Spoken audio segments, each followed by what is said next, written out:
დიახ, სულ ცოტა ხანში დაიწყება სასამართლო პროცესი პროსტიტუციის ბრალდებით და ასევე პროსტიტუციისთვის ფაქტების გადაცემის ბრალდებით დაკავებული 7 მოქალაქის 7 ქალბატონის წინააღმდეგ და სულ ცოტა ხანში დაიწყებს მოსამართლე ნატო ხუჯაძე აღკვეთ ღონისძიებაზე. მსჯელობას თუ რა ღონისძიებას გამოიყენებს მათ წინააღმდეგ მანამდე კი შეგვიძლია ვთქვათ ის რომ ბრალდებული ქალბატონები რომლებიც არიან ჩინეთის და ტაილანდის მოქალაქეები ამ დროის მონაცემებით ისინი იმყოფებიან უკვე საქალაქო სასამართლოში და ცოტა ხანში დაიწყება მათი სასამართლო პროცესი, როგორც დაცვის მხარე ამბობს, მათი დაცვის ქვეშ მყოფები ბრალს არ აღიარებენ და აღნიშნულ ფაქტთან დაკავშირებით მეტ დეტალებზე არ საუბრობენ, თუმცა როგორც ისინი აღნიშნავენ, რა თქმა უნდა, დღევანდელ სასამართლო პროცესზე აპირებენ, რომ დააყენონ შუამდგომლობა გირაოს მოთხოვნასთან დაკავშირებით, რაც შეეხება მომხდარს ეს ქალბატონები, ახალგაზრდა ქალბატონები, 7-ვე მათგანი გუშინ დააკავეს და საუბარია პროსტიტუციის ხელშეწყობაზე და როგორც გამოძიებამ დაადგინა ეს ქალბატონები ფლობდნენ შენიღბვის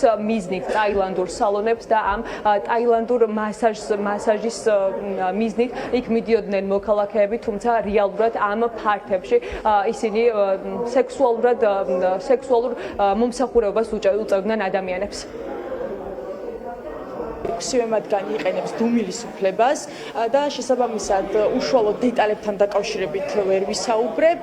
ერთადერთი შემიძლია ის თქვა, რომ აღკვეთი ღონისძიების სახით ჩვენ როგორც დაცვის მხარე მოვითხოვთ გირაოს დედავებიან პროსტიტუციის ხელშეწყობასა და ფართის გადაცემას. და ედავებიან, რომ ამ ფართში ხორციელდებოდა ეგრეთ წოდებული მეძავები და კლიენტების შეხვედრა.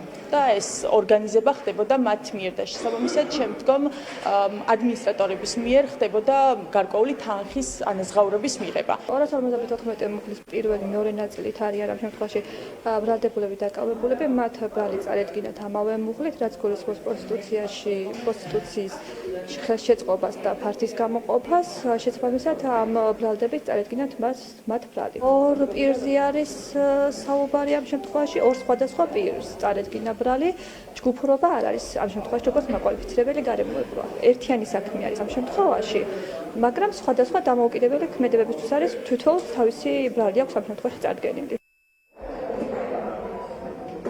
ახლა საინტერესოა დაარღვევს თუ არა 7 ბრალდებული ქალბატონი დღევანდელ სასამართლო პროცესზე დუმილის უფლებას და ისაუბრებენ თუ არა აღნიშნულ დეტალებზე უფრო მეტს იმ შემთხვევაში თუ მათ ბრალდება დაუმტკიცდებათ 4 წლამდე თავისუფლების აღკვეთა ემუქრებათ.